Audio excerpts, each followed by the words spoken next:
কে vote বাক্সে কটা ballot paper পড়লো আর ইভিএম মেশিনে কটা বার বোতামটাকে টিপলো।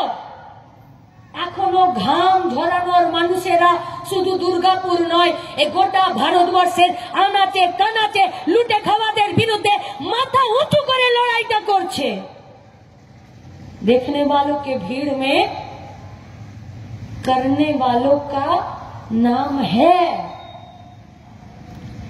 साफ सफेद रहने वालों के भीड़ में पसीना बहाने वालों का नाम है।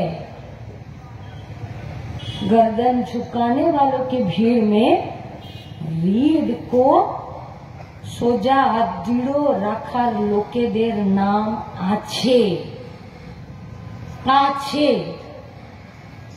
इस देश को साफ करने के लिए अपने आप को मैला करने वालों का भी नाम है। और जो लोग कुछ करना और बदलना जानते हैं उसी को इस दुनिया का, इस देश का बुनियाद कहते हैं। और ये बुनियादी मानुषगुलो गोटा भारतवर्षेर विभिन्न प्रान्ते दुर्गापुरेও ছড়িয়ে আছে, নইলে অযোধ্যাতে বিজেপি গোহারা হারতো না। সমাবেশ খুব গুরুত্ব না, আমরা বয়ে যেতে চাই না, না আমরা বিজেপির ফেলে দেওয়া জুতোতে নিজেদের পা গলিয়ে নিয়ে দৌড়ে কোনো মাঠের খেলাতে আমরা জিততে চাই না। बात वो नहीं है कि कितना सीट मिला और कितना वोट मिला, बात यहां से शुरू होता है। सपना तो तब खत्म होता है जब सपना देखना हम लोग छोड़ देते हैं। আমরা স্বপ্ন দেখা ছাড়িনি, তাই দুটো সিট, দুটো ভোট, লাল ঝান্ডায় শ্রমিকদের দাবিতে, কৃষকের দাবিতে, মজুরের দাবিতে, খেটে খাওয়া মেহনতি মানুষের দাবিতে, নিচু জাতির দাবিতে, মেয়েদের দাবিতে, সংখ্যালঘুদের দাবিতে, গরিব মানুষের দাবিতে লড়াইয়ের মাঠটা আমরা কারো বাবার জমিদারিতে ছেড়ে দেব না। এই লড়াইটা চলবে, এই লড়াইটা দীর্ঘস্থায়ী হবে। এই লড়াই আমাদের রক্তে, এ লড়াই আমাদের দর্শনে, এ লড়াই আমাদের আদর্শে। তাই সিপিএম কে খুঁজতে যেতে হবে না। সংখ্যালঘু, অত্যাচারিত, শোষিত, নিপীড়িত, গরিব মেহনতি মানুষ তারা জানে যে আমি বিপদে পড়লে আমার হাত ধরার জন্য লাল ঝান্ডা দাঁড়িয়ে আছে।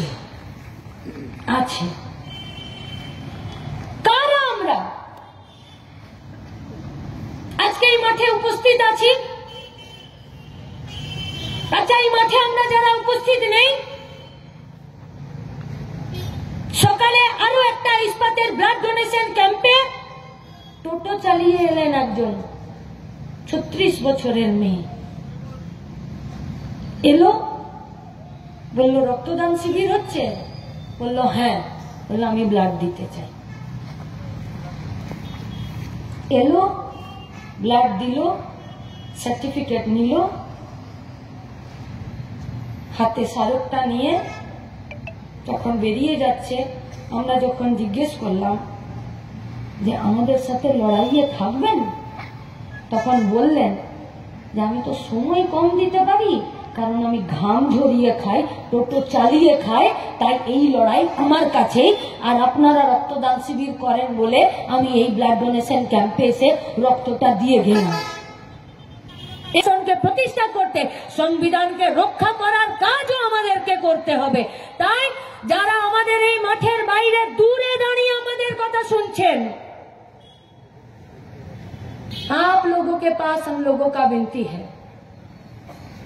अगर 9 अगस्त 2024 आज 14 अगस्त मार्च रात 2024 पर किसी को लगता है कि अरे गलत ट्रेन पकड़ लिए, तो दूसरे ही स्टॉपेज में उतर जाइए और वापस आ जाइए।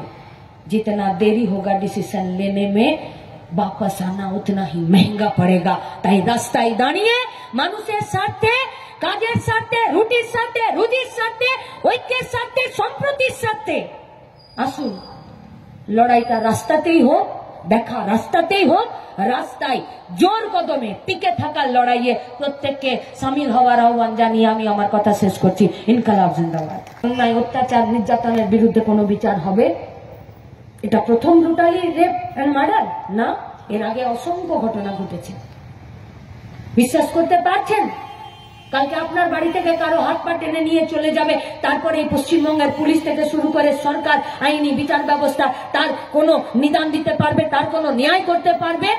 খেতে পাচ্ছি না, কাজ নেই, কারখানা বন্ধ, নতুন করে কারখানা আর তৈরি হচ্ছে না, পুরনো কারখানা যা ছিল তার চিহ্ন পর্যন্ত নেই, ঠেলাতে লোহা লক্কর ভাঙা 3 ডিব্বার মতন কারখানা বিক্রি হয়ে যাচ্ছে, বস্তিতে আজ ঢুকছে, আর সেই বস্তির প্রত্যেকটা ছেলেকে মেয়েকে যারা কর্মক্ষম তাদের মেধাকে আর তাদের গতরকে একদম মাটিতে মিশিয়ে দিয়ে সবটা নষ্ট করে দেওয়া হচ্ছে। কাহা মিলেগা ন্যায়? न्याय मिलेगा रास्ते पर। आज बाबा साहेब आम्बेडकरेर मृत्यु दिन। মানুষের উদ্দেশ্যে মানুষের তৈরি করা সংবিধান আমরা নিজেদেরকে অর্পণ করেছিলাম, যে এই সংবিধান আমরা আমাদেরকে দিলাম। আজ ভারতবর্ষের মাটিতে, পশ্চিমবঙ্গের মাটিতে সেই সংবিধানকে রক্ষা করা, ভারতীয়ত্বকে রক্ষা করা, ভারতের বহুত্ববাदকে रक्षा करा, भारतेर वैचित्र्य के रक्षा करा, विविधता में एकता को रक्षा करने के लिए एकमात्र उपाय है, जिस उपाय का नाम है रास्ता। सरकार फिर टैक्सेर टाका नेय, ताहले तारपरेও আজকে সমস্ত কর্পোরেশনে, পৌরসভাতে আজ থেকে ধীরে ধীরে পাইলট প্রজেক্টের মতন যার বাড়িতে একটা রান্নাঘর আছে তাকে একটা টাকা দিতে হবে, মাস গেলে 30 টাকা দিতে হবে জঞ্জাল সাফাই করার জন্য। তাহলে আমরা কি আশা রাখতে পারি যে পশ্চিমবঙ্গে পৌরসভাতে, সার্ভিস সেক্টরে আগামী 1 বছরে আমাদের দেওয়া বাড়িতে মাসে 30 টাকার বিনিময়ে আর সারা বছরে 365 টাকার বিনিময়ে সেই টাকা জমা করে আপনারা কোনো সরকারি নিয়োগ করবেন? 13 বছরে গোটা পশ্চিমবঙ্গে 10.5 লক্ষ রাজ্য সরকারের শূন্য পদ বাকি পড়ে আছে। শুধু শুধু আমরা আধুনিকীকরণের দাবি করছি, শুধু দামোদর নদীটা ড্রেজিং না করানো হলে দুবার লোকগেট ভেঙে গেল, গোটা দুর্গাপুর জলের জন্য হাহুতাশ করতে লাগলো, শুধু পানীয় জলের জন্য। কে জানে না আয়রন এন্ড স্টিল কোম্পানি বা কোন একটা শিল্প, সে তার প্রোডাকশন জলের উপরে নির্ভর করে? কি আছে? কিছু নেই। দুর্গাপুর কর্পোরেশনের ভোট হবে, 4টে বোম পড়বে, সকাল 10টার সময় আঙ্গুলে লাগানোর কালি স্কুল মাঠে ঘোরাঘুরি করবে, প্রিসাইডিং অফিসারের কানে চেম্বার গোটানো হবে, দুপুরবেলা বিরিয়ানি হবে, তার আগে 5 দিন মাছ মাংস ডিমের ঝোল আর মদ মুরগা চলবে, খিচুড়ি চলবে, তারপরে ভোট হয়ে যাবে, তারপরে লুটের একটা কর্পোরেশন তৈরি হবে, তারপরে যে কাজ যা বাস চলে যাও, তারপরে প্রশাসক বসিয়ে দেবে, আর ভোট হবে না।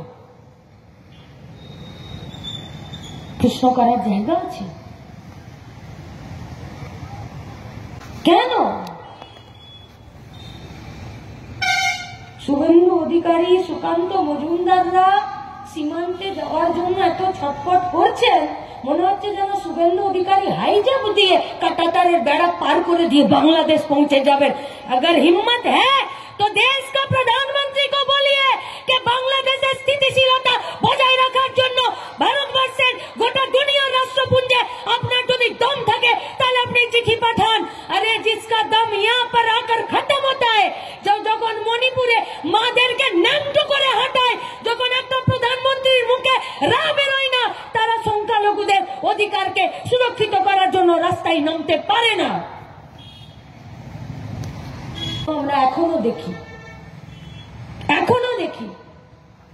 তাই 6 তারিখ ইস্পাতের অন্য কোনো গেটে সমাবেশ না করে আমরা আশিস জব্বারের সামনে এখানে আমরা সভা করছি।